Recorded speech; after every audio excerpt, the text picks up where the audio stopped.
Welcome to the Pencil Bob channel. I hope you enjoy my stories. Please like and subscribe, and hit that notification icon so you never miss out. Now on with the stories.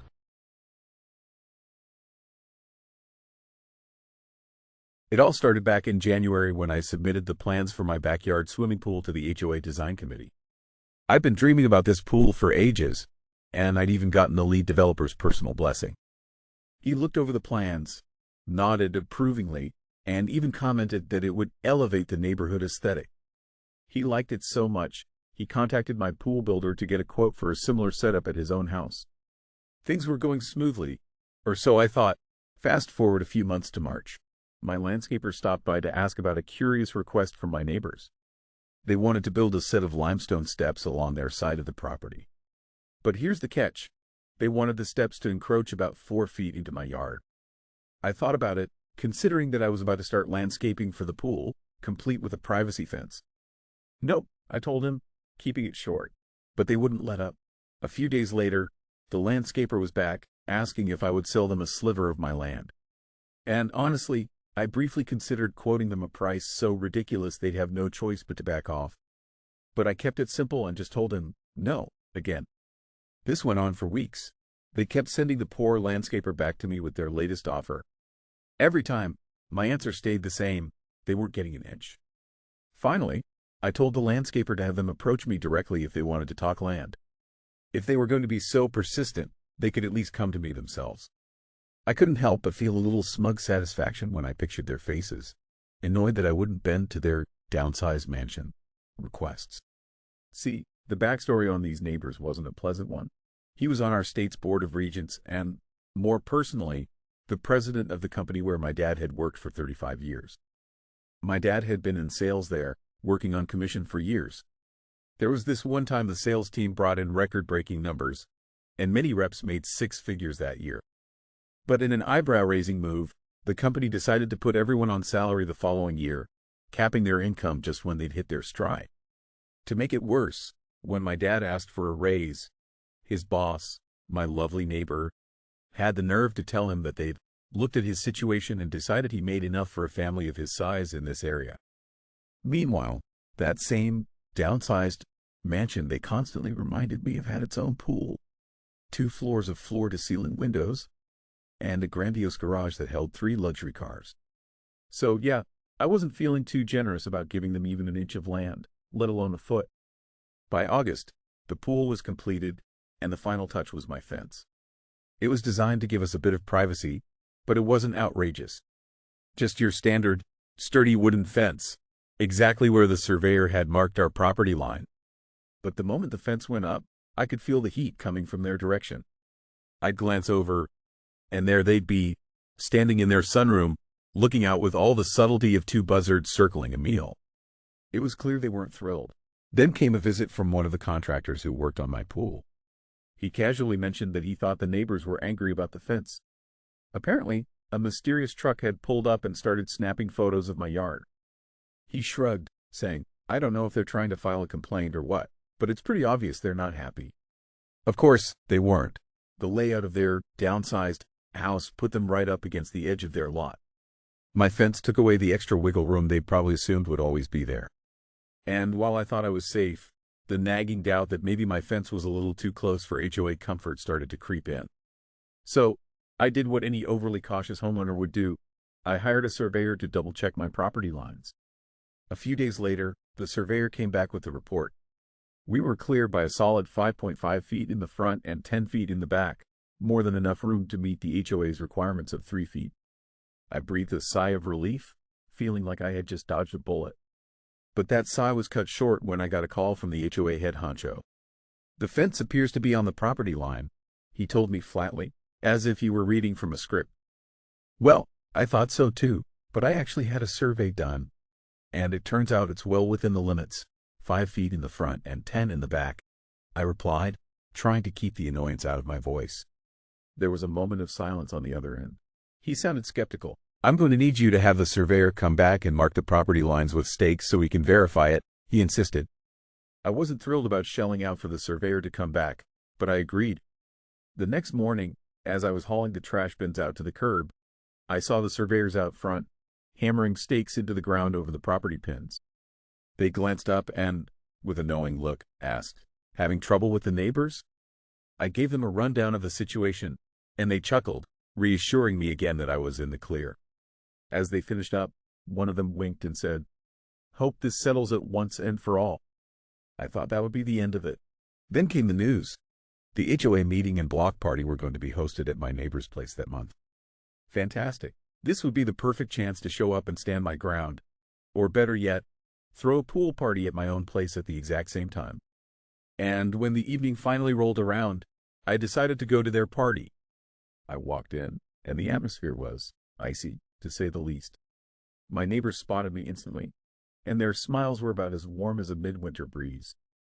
But I kept a friendly demeanor, waving as I mingled, making small talk with other HOA members who didn't seem to share the same chip on their shoulder. Then, the HOA president started up with the formal part of the evening. He cleared his throat, and his gaze landed directly on me. "We've received a few complaints about property boundaries and potential encroachments." He didn't need to say more. Everyone knew who he was talking about. I raised my hand. "I believe this is about my fence?" A few heads turned, and I caught the neighbors stiffening up. "That's correct," he replied, eyeing me with that same skepticism. There were concerns it might not meet the HOA's clearance requirements. I nodded, keeping my tone as polite as I could manage. "I understand the concerns. I actually had a surveyor verify the boundaries not once but twice. I've got the documentation if anyone would like to see." A few HOA members murmured, some of them looking intrigued, others bored. My neighbor's wife leaned over to one of her friends, loudly whispering something that sounded suspiciously like, "He's always so difficult about everything." I turned to her, feigning surprise. "Oh, was there an issue I didn't address?" She flushed, clearly caught off guard. "Well, it's just, you seem very protective of your property. That's all." I smiled, not missing a beat. "Oh, I think we all value our property here. It's what makes the neighborhood so lovely. Don't you think?" The HOA president cleared his throat again, looking somewhat uncomfortable. "All right, I think we've covered the topic. Let's move on." But it didn't stop there. Later in the night, as I was refilling my drink, my neighbor approached me. He forced a smile and said, "We don't mean to come off as difficult, but it would have been nice if you'd worked with us on this a bit." I arched an eyebrow. "Worked with you on what, exactly?" "My property line?" He sighed, glancing around as if hoping someone else would back him up. "Just thought there might have been a way to make things more harmonious." "Harmonious?" I replied, chuckling slightly. "Last time I checked, putting up a fence within my own property wasn't exactly disharmonious. Besides, you were the one trying to buy land from me, remember?" His face reddened, and he took a deep breath. "Look, we don't need to get into that here." "Oh, I think we do," I said, my voice just loud enough for the nearby guests to hear. "I'm sure the HOA would love to know how you tried to buy a piece of my yard multiple times, and then suddenly took issue when I put up a fence within my own boundaries." His wife came over, giving me a hard look. "This isn't the time or place." "Well, you brought it up," I shot back, crossing my arms. "Seems only fair we address it here." They both looked at me, visibly fuming, their perfect social facade cracking just enough for me to see the irritation beneath. A few of the other guests had caught wind of the conversation and were eyeing us with a mix of curiosity and awkwardness. Satisfied that I'd made my point, I took a step back. I decided to leave shortly after, but I made sure to take a leisurely walk out, passing by the fence on my way. And as I looked over at my pristine, HOA-approved boundary line, I couldn't help but feel a quiet sense of victory. I wouldn't worry about them stealing it. OP seems to be on top of things, and I highly doubt he would let his neighbors take his property for the years it would take for a judge to award the land to the neighbors. Plus, OP pulled a survey, and that should be recorded with state and county. The neighbor will have to just deal with not getting the land he wanted. I've dealt with this as a realtor for clients and for my current property. Acting first and getting the survey will save the OP in the long run. This, right here. How? Where I used to live, I remember being told that each lot had to have so much space between the property line and any structure. Like, I'm talking 5 feet of space. I'm shocked that their property line basically hugs their house. Doesn't seem right. As in, someone screwed up building the house. Nah, I get why. You want a buffer of like 6 inches at least to ensure that there's no issues with disputes over property line. Why rip down an entire fence over an inch if the neighbor is an asshole, or future neighbors? Having a 3 feet buffer is a little weird, but many times local regulations have that rule as well, so it's not even an HOA rule many times. I think part of the reason is that most fences are pretty short, and having a 3 feet buffer prevents significant shadow over another property that the neighbor may or may not want. This helps mitigate any disputes and prevents unnecessary legal battles and prevents headaches for the HOA board, who are all volunteer anyway. That said, HOAs are stupid and I'm not an apologist, but I get why they wouldn't want to deal with that specific issue. If you like our stories, then please like and subscribe and comment, and remember to hit that bell icon so you never miss out. We have new stories almost every day. The letter came out of nowhere. A thick envelope marked with the bold, undeniable seal of the HOA. I had seen that seal before, and I knew exactly what it meant. A battle was coming. I had been living in this house for 2 years with the solar panels on the street-facing roof, perfectly legal, fully permitted, and, most importantly, fully functional. They were a source of pride for me. I felt like I was doing something good for the environment and saving a little money while I was at it. But it didn't take long for the HOA to make its presence felt. When I first opened the letter, I honestly thought I was reading some sort of mistake. The HOA was demanding I remove my solar panels. Not because they weren't legal or properly installed, but because the panels were visible from the street.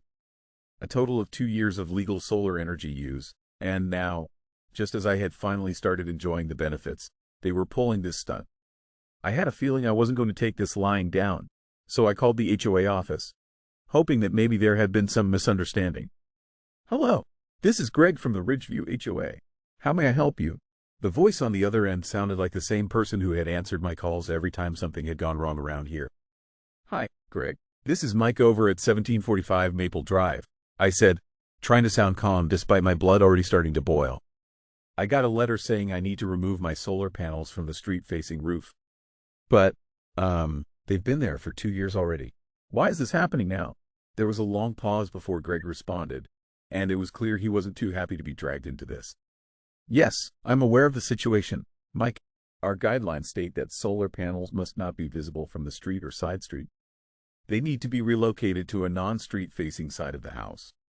I blinked. "You're telling me that my panels, which have been visible for Esther's 2 years without anyone saying a word, now suddenly need to be moved because they're visible from the street?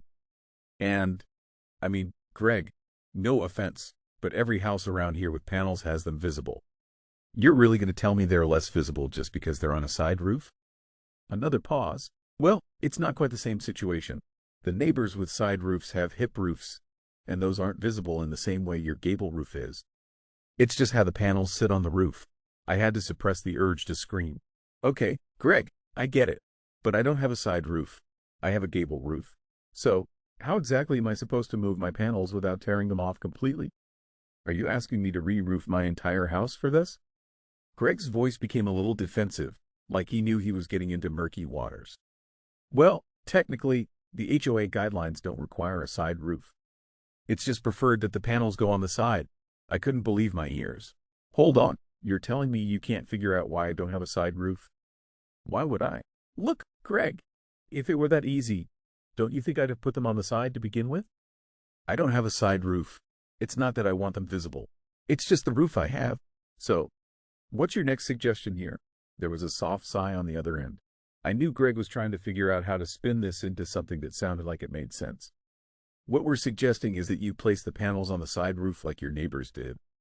But if you're saying that's not an option for you, then we're going to have a conversation about other options for compliance." I felt a sense of dread creeping in. Compliance? What kind of options are we talking about here? "Well, you'd have to move the panels somewhere that isn't visible from the street or side street. Or we'll have to issue a fine if it's not taken care of." I leaned back in my chair, staring at the ceiling. This was getting ridiculous. "So, let me get this straight, Greg. You're telling me that you're going to fine me for having visible solar panels that everyone around here can see? How is this fair? If it's good enough for the other houses with visible panels, why not mine?" "Well, the other houses should be compliant too. We've had complaints about the visibility, so we're just trying to make sure everything's in order." "Complaints? From who?" I had never seen anyone. neighbor or otherwise, complain about my panels. Not even once. I didn't hold back this time. Greg, if you're trying to make me feel like I'm in the wrong here, it's not working. You're punishing me for something that every other house around me is doing. And don't even get me started on the roof situation. You want me to just put them on a roof I don't have? How am I supposed to comply with that? There was silence on the other end for a few seconds. Greg seemed like he was trying to figure out his next move. Well, Mike, I can't make any promises about how this is going to play out. You'll need to come to a board meeting to discuss the situation further.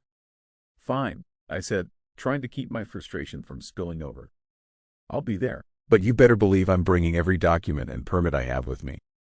I'm not backing down. The following week, I walked into the HOA meeting armed with everything I had.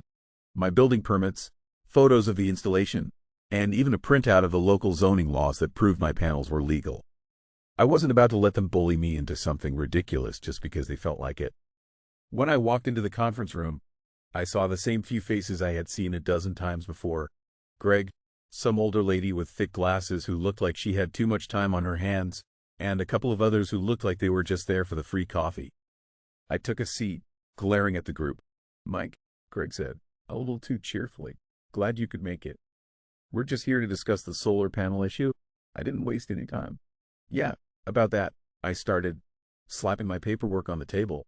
I've got all the documentation right here that proves my panels were installed legally and that they're not in violation of any laws.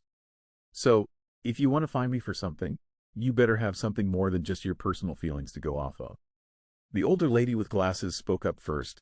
We've had several complaints from the neighborhood about the visibility of your panels. They're not in line with the aesthetic standards of the community.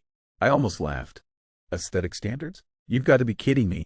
You're telling me that after all the work I did to be environmentally responsible, my solar panels are somehow ugly? You're going to make me rip them down because someone thinks they don't look pretty enough. The board members' exchange looks like they didn't have a good response to that.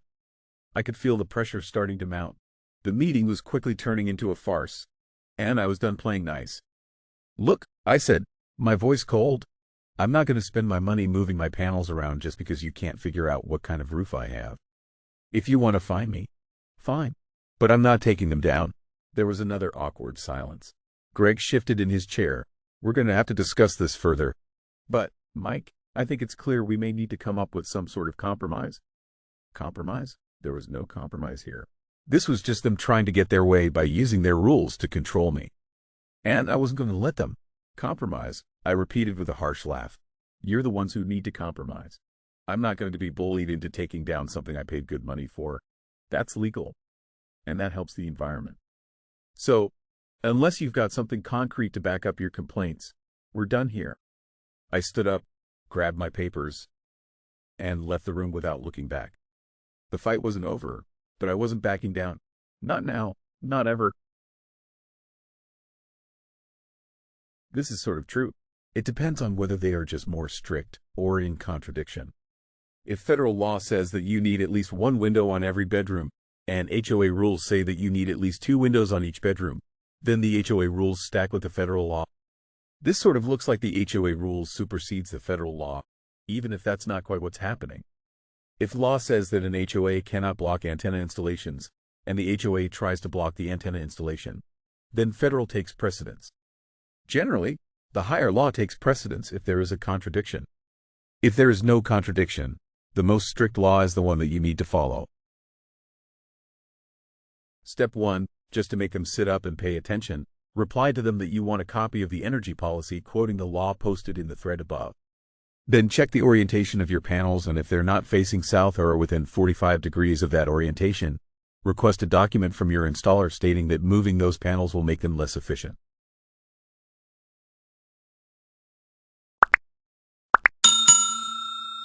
I would like to thank you for watching the video to the end.